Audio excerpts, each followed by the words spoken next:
प्रिय मित्रों, आपका हमारे YouTube चैनल JR एस्ट्रोलॉजी 12 जॉडिक्स में हार्दिक अभिनंदन है। और आज पेश कर आपके लिए ये टॉपिक, मकर राशि साढ़े साती डैमेज क्या रिकवर होगा। जी, मकर राशि के जात को देखिए, साढ़े साती में जो लगभग 8 साल में आपके जीवन में डैमेज हुआ है, जो हानि हुई है, जो नुकसान हुए हैं, क्या उनकी भरपाई साढ़े साती खत्म होने के बाद हो पाएगी? ये आज वीडियो का विषय रहेगा। जी हाँ, बिल्कुल, बहुत इम्पोर्टेंट वीडियो है ये आप सभी के लिए। और देखिए कि हम आपको पहले नए मेहमानों का स्वागत करेंगे, उसके बाद डिटेल में आपको बताएंगे आखिर ये डैमेज रिकवर होगा या नहीं होगा, आपको पता चल जाएगा। नए मेहमानों का स्वागत करते हैं। अगर आप पहली बार चैनल पर पधारे तो आपका शुक्रिया तहे दिल से, और गुलदस्ता भेंट आपसे निवेदन की चैनल को सब्सक्राइब करें और हमारी विकास यात्रा में हिस्सेदारी अदा करें। देखिए कि साढ़े साती डैमेज कहते हैं, साढ़े साती जब लगती है लगभग, वैसे 7.5 साल की होनी चाहिए ये, लेकिन कभी कभी 8 साल की हो जाती है। बच्चे कि शनिदेव वक्री अवस्था में जब होते हैं तो उस अवधि को साढ़े साती में गिना नहीं चाहता, इसलिए ये दौर कभी कभी लंबा लगता है। देखिए कि जो है 26 जनवरी 2017 को मकर राशि साढ़े साती लगी थी, और 29 मार्च सन 2025 को साढ़े साती जो हैं पूरी तरह से ख़त्म हो जाएगी। मकर राशि पर 100% ख़त्म हो जाएगी। कितने दिन बचे हैं आप अंदाज लगाइए, लगभग 40 दिन। जी, 40 दिन बाद जो है साढ़े साती ख़त्म हो जाएगी। देखिए कि तरह तरह की वीडियोस यूट्यूब पर आए हैं, और पंडित जी ज्योतिषी अलग अलग बातें कर रहे हैं। कुछ एक ज्योतिषी पंडित जी ऐसे भी हैं जो ये तर्क कर रहे हैं कि साढ़े साती के बाद उन्हीं को फायदा होगा जिनकी जन्म कुंडली में शनिदेव अच्छी पोजीशन में है। अगर जन्म कुंडली में शनिदेव खराब है तो कहते हैं कि उनको कोई फायदा नहीं होगा। ये इस तरह की बातें चल रही है। देखिए कि अब ऐसा जो कर रहे हैं, कुछ एक अपने तर्क रख सकते हैं, लेकिन इनमें से भी कुछ एक ऐसे हो सकते हैं पंडित लोग जिनका मकसद ये हो कि कोई न कोई उनका स्वार्थ पूरा हो जाए। हो सकता है इसी के बहाने वो कोई अपने नगीने नीलम रतन वगैरह बेचना चाहे, जेम स्टोन बेचना चाहे, कि ताकि इसके बहाने जो है कई जेम स्टोन्स बिक जाएंगे। तो ये भी एक स्वार्थ हो सकता है, निहित स्वार्थ हो सकता है। उसके लिए ये जो ज्योतिष शास्त्र की व्याख्या जो है तोड़ मरोड़ कर देते हैं। सच क्या है ये हम आपके सामने पेश कर रहे हैं। दरअसल क्या होता है, आप यूँ समझिए कि साढ़े साती खत्म हो जाएगी। जैसे ही खत्म हो जाएगी साढ़े साती, तो शनिदेव जो हैं आपके तीसरे भाव में जाएंगे, मीन राशि में जाएंगे। 29 मार्च 2025 को मीन राशि में, वहाँ 2 जून 2027 तक रहेंगे। जी, तो ये एक राशि में लगभग 2.5 साल तक रहते हैं शनिदेव। अब जब शनिदेव मीन राशि में रहेंगे, आपके मीन राशि तीसरा भाव है, यानी भाग्य समकक्ष भाव कहते हैं, आप मान सकते हैं भाग्य का भाव है। तो भाग्य के भाव में शनिदेव जाएंगे। शनिदेव जिस भाव में जाते हैं उस भाव को बढ़ाते हैं, तो आपका भाग्य बढ़ाएंगे। निश्चित रूप में सबकी किस्मत बढ़ेगी, किस्मत खुलेगी। और जितना भी जो डैमेज शनिदेव 8 साल में करा लेते हैं, 7.5 साल में करा लेते हैं साढ़े साती के दौरान, वो उस सब की रिकवरी आपके लगभग 2.5 साल में करवा के जाते हैं। यानी शनिदेव साढ़े सात या ढाया लगाते हैं। ये सिर्फ परीक्षा लेते हैं इंसान की कि कितना सावधान है, कितना सतर्क है। कई सारे डैमेज रिकवर करवा लेते हैं, लगभग सारे डैमेज जो हैं रिकवर आपके हो ही जाते हैं। सिर्फ एक डैमेज है जो रिकवर नहीं होता, और वो जानते हैं कि अगर कोई इंसान आपने खो दिया है, किसी की मृत्यु हो गई है, तो किसी इंसान की मृत्यु होने के बाद उससे रिकवर कभी नहीं किया जा सकता। ये सिर्फ एक अपवाद होता है, और ये ईश्वर की इच्छा होती है। इसके बारे में कोई कुछ भी नहीं कह सकता और कोई कुछ कर भी नहीं सकता है। इसके अलावा शनिदेव आपके तमाम डैमेज जो हानियाँ हुई है उनकी भरपाई रिकवरी करके जाएंगे। अब यहाँ देखिए 29 मार्च 2025 को शनिदेव के सामने 2 तरह के लोग होंगे। ध्यान रखिए, आप सभी मकर राशि के जितने भी हैं 2 भागों में बांटे जाएंगे। शनिदेव के सामने 2 लाइनें लगेंगी। अब हम यहाँ जो समझा रहे हैं ध्यान से समझिए। 2 लाइनें लगेगी शनिदेव के सामने। एक लाइन में वो लोग होंगे जिनकी जन्म कुंडली में भी शनिदेव बहुत ही अच्छे होंगे, और दूसरी लाइन में वो लोग होंगे जिनकी जन्म कुंडली में शनिदेव खराब होंगे। यानी कि जिनकी जन्म कुंडली में, यानी जिनका जन्म शनि की ढया में, या शनि की साढ़े साती में, शनि की वक्रावस्था में, या शनि की खराब युति में हुआ होगा, वैसे लोगों के बारे में माना जाता है शनिदेव का दोष है, शनिदेव खराब है जन्म कुंडली में। तो यूँ मान सकते हैं लगभग 30 से 40% लोग ऐसे हो सकते हैं जो जिनके जन्म से शनि के दोष हो। तो दो तरह की लाइनें लगेंगी। अब आप अच्छी तरह से यहाँ तक समझ गए। अब देखिए, यहाँ कुछ एक जो पंडित जी कहते हैं और जो ज्योतिष जी ऑफलाइन भी बात करते हैं, कहते हैं कि उन्हीं को फायदा होगा जिनके शनिदेव जन्म कुंडली में अच्छे हैं, यानी मजबूत हैं।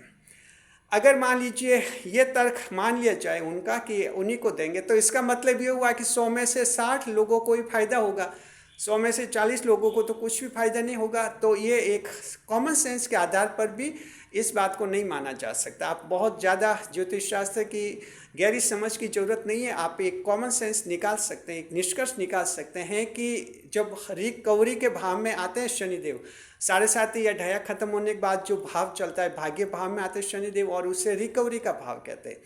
जब रिकवरी वाले भाव में आते हैं तो जाहिर है कि 40% लोगों को कैसे छोड़ सकते वो। तो ये तर्क बिल्कुल समझ से परे होता है। तो मकर राशि के जात को आपको जो हैं इस तरह की कई बातें सुनने को मिलती हैं। कहते हैं कि ढाया 7.5 खत्म होने के बाद जन्म कुंडली में शनिदेव खराब है तो फायदा नहीं मिलेगा। फिर वो आगे एक लाइन और जोड़ेंगे, नीलम रतन पहनो, नीलम रतन धारण करो, ब्लू सैफायर पहनो। बस इस तरह से नगीने जेम स्टोन बेचते फिरेंगे और आपके पैसे बर्बाद कराएंगे। देखिए, रियल पोजीशन क्या होगी उसको हम समझा रहे हैं। दरअसल क्या है कि जन्म कुंडली में कोई भी ग्रह खराब होता है तो वर्तमान का जो फल होता है उसको आधा कर लेता है, इतना हम मानते हैं जी। जन्म कुंडली में कोई भी ग्रह खराब होता है तो वर्तमान का आधा फल खराब कर देता है। जैसे मंगल वर्तमान में मान लीजिए अच्छे हैं, शुभ हैं, लेकिन जन्म कुंडली में किसी के मंगल खराब है तो वर्तमान में जो फायदा मिलना चाहिए उसका आधा मिलेगा, उसको पूरा नहीं मिलेंगे, क्योंकि उसके तो जन्म कुंडली में मंगल खराब है, यूँ समझ लो। लेकिन शनिदेव ये एक अपवाद बनते हैं। जब 7.5 खत्म होती है, ढाया खत्म होती है और उसके बाद शनिदेव के जो 2.5 साल के गोचर होते हैं वो अपवाद, एक्सेप्शनल केसेस माने जाते हैं जी, अपवादिक मामले माने जाते हैं। तो क्या होता है कि अब 29 मार्च 2025 को 7.5 खत्म हो जाएगी। तो आप एकदम सीधे रूप में ये समझिए कि जिनकी जन्म कुंडली में शनिदेव अच्छे हैं जी, उनको 100% फ़ायदा हो जाएगा। यूँ समझिए उनको 100% रिकवरी हो जाएगी, 100%, यानी 100% उनको रिकवरी हो जाएगी। लेकिन जिनकी जन्म कुंडली में शनिदेव खराब हैं, शनिदेव के दोष हैं, तो उन लोगों को जो हैं 80% तक रिकवरी उनको भी होगी, यानी 80% फायदा उनको भी होगा। तो ये रेशियो बनेगा 100 का और 80 का जी। जिनके जन्म कुंडली में शनिदेव अच्छी है 100% फायदा, जिनके जन्म कुंडली में शनिदेव खराब है उनको भी 80% फायदा। इसका मतलब ये हुआ कि 7.5 खत्म होने के बाद लगभग सभी लोगों को बहुत ही फायदा होगा। कहीं कोई टेंशन नहीं, निराश नहीं, उदास नहीं। यहाँ जो इधर उधर के अफवाह सुन रहे हैं, देख रहे हैं कि जिनके जन्म कुंडली में खराब है शनिदेव, उनको कुछ भी फायदा नहीं करेंगे। ये लोग सिर्फ अपने स्वार्थ के लिए, पूजा पाठ करवाने के लिए, पैसे वसूलने के लिए ये काम करते हैं। तो ध्यान रखिए, सावधान, सतर्क रहिए। हर फील्ड में अच्छे और बुरे लोग होते हैं। तो ज्योतिष शास्त्र, एस्ट्रोलॉजी है, इसमें भी अच्छे और बुरे लोग होते हैं। हर जगह, हर फील्ड में, राजनीति हो, प्रशासन हो, कला, खेलकूद, हर जगह आपको मिलते हैं। तो यहाँ भी मिलते हैं। सावधान, सतर्क मकर राशि के लोगों आपको रहना है। इंसान को सावधान रहना होता है। सामने वाले तो अपने कर्तव्य करते ही रहते हैं, अपनी एक्टिंग करते ही रहते हैं। आपको तय करना होता है कौन सच है कौन झूठ है। तो अब आप समझ के, आपके जिन्हें जन्म कुंडली में शनि के दोष हैं, खराब है, आपको 80% फायदा मिलेगा। ऐसा नहीं कि कुछ भी नहीं मिले, निश्चित रूप में आपको फायदा मिलेगा। ये एक अपवाद की स्थिति है और 7.5 और ढाया के बाद ही स्थितियाँ बनती है। बस ये आपको हम कहना चाहते हैं। और हमारे चैनल पर कमेंट्स आती रहते हैं, ईमेल पर भी कुछ मामले ऐसे आए हैं जिनमें पूछा है कि ऐसा सुन रहे हैं कि जिनके जन्म कुंडली में शनिदेव खराब है तो क्या कुछ भी नहीं मिलेगा? निश्चित रूप में आपको भी मिलेगा, 80% आपको भी मिलेगा। बहुत कुछ है, 80% मिलना भी बहुत कुछ हो जाता है। सब खुश रहिए, खुशहाल रहिए और अपने जीवन को आगे बढ़ाइए। रिकवरी कराते शनिदेव, क्योंकि डैमेज वही कराते हैं, तो रिकवरी भी शनिदेव ही कराते हैं। जो दर्द देता है वो दवा भी देता है। कोई टेंशन नहीं, खुश रहना, खुशहाल रहना है, बिना टेंशन जीवन जिए। वीडियो पर लाइक करें, कमेंट करें, शेयर करें। इस वीडियो को ज़्यादा से ज़्यादा लोगों तक शेयर अवश्य कीजिए जी। और अगर मान लीजिए आप ये जानना चाहते हैं कि शनिदेव की आपकी जन्म कुंडली में स्थिति कैसी है, अच्छी है, बुरी है, तो आपके पास देखिए, अगर आपकी जन्म तारीख है तो अपनी जन्म तारीख से आप पता लगा सकते हैं कि शनिदेव जन्म कुंडली में खराबी के अच्छे है। इसके लिए क्या करना है, हमारा जो मेन चैनल है JR एस्ट्रोलॉजी 1, वहाँ पर हमेशा शाम को 5 बजे हम एक वीडियो जारी करते हैं। मकर राशि का डेली भविष्यफल गुरु जी की भविष्यवाणी के नाम से जारी होता है, हमेशा शाम को 5 बजे। उस वीडियो के एंड में, जैसे वो वीडियो एंड होता है, एंड स्क्रीन आता है, एक लास्ट में जो स्क्रीन पर आपको एक थंबनेल देखने को मिलता है, एंड स्क्रीन थंबनेल कहते हैं।